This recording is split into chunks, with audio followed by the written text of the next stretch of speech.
Philippines has accused China's Coast Guard of dangerous maneuvers after Chinese boats shadowed a Filipino vessel and repeatedly blocked its attempts to deliver food and fuel to fishermen. China's ships become aggressive. They swarm and they harass the U.S. allied ship, blasting water cannons that were so powerful that the windows shattered.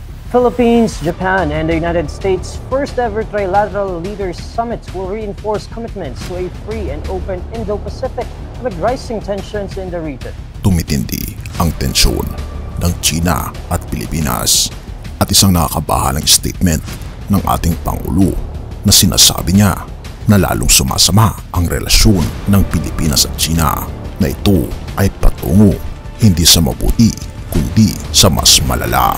Ito na nga ba ang hudyat ng mas matinding tensyon ngayong 2024? Atin itong pag-usapan mga kaibigan.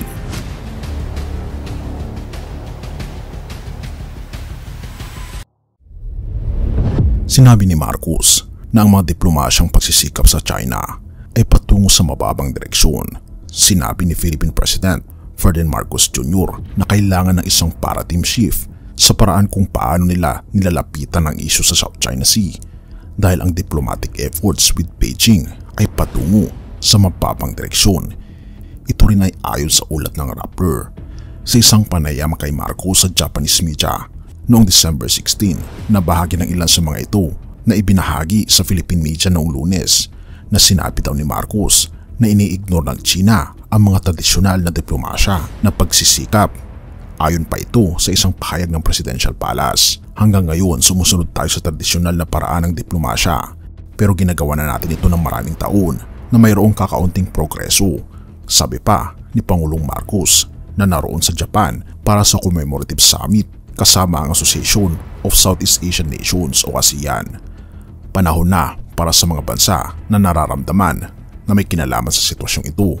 Kailangan nating magkaroon ng isang paradigm shift.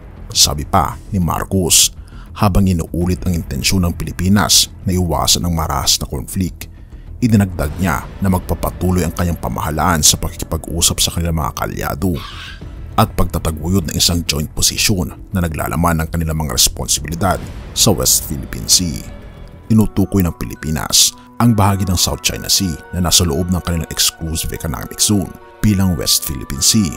Noong nakaraang linggo, nagpalitan ng mga akusasyon ang Manila at ang Beijing hinggil sa banggaan ng kanilang mga sasakyang pandagat malapit sa isang kontrobersyal na shoal sa South China Sea habang lumalala ang tensyon hinggil sa mga claim sa mahalagang daang tubig. Sinabi ng Ministry of Foreign Affairs ng China na ang kamakailang insidente ay labis na sanhi ng Pilipinas ngunit hindi ito naglalarawan ng buong kwento ng relasyon ng dalawang bansa. Sa isang regular na news briefing noong Martes, sinabi ni Ministry spokesperson Wang Wenbin na handa ang China na maayos na pamahalaan ang pagkakaiba sa pamagitan ng dialogo at konsultasyon. Hindi namin isasara ang pintuan sa dialogo at ang pakikipag-ugnayan sa Pilipinas, sabi pa niya nang tanungin tungkol sa mga komento ni Pangulong Marcos. Bukod sa Pilipinas, mayroong overlapping claims sa China ang mga miyembro ng ASEAN na Vietnam, Malaysia at Brunei sa ilalim ng iba't ibang bahagi ng South China Sea. Isang daanan para sa mahigit na $3 trillion ng taunang komersyo ng barko. Ang Permanent Court of Arbitration noong 2016 ay nagsasabi na ang claim ng China ay walang legal na batayan.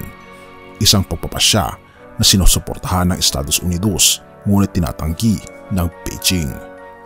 At tunay ang mga kaibigan, tumitindi ang tensyon sa pagitan ng Pilipinas at China at hindi natin alam kung saan ito patutungo ngayong papalapit na ang bagong taon. Ano kaya ang mga hamon sa pagitan ng dalawang bansa? Magiging mas mabuti kaya o magiging mas malala? I-comment mo naman kaibigan ang iyong kuro-kuro upang malaman ko rin ang iyong saloobin. Mateo 24 verse 6-7. Maririnig na ninyo ang mga digmaan at mga balibalita ng mga digmaan, ngunit huwag kayong mabalisa sapagkat ang mga bagay na ito ay kinakailangang mangyari ngunit hindi pa ito ang wakas. Ito ay sapagkat babangon ang isang bansa laban sa isang bansa at babangon ang isang paghahari laban sa isang paghahari. Magkakaroon ng mga tagutom at mga salot at mga lindol sa iba't ibang dako.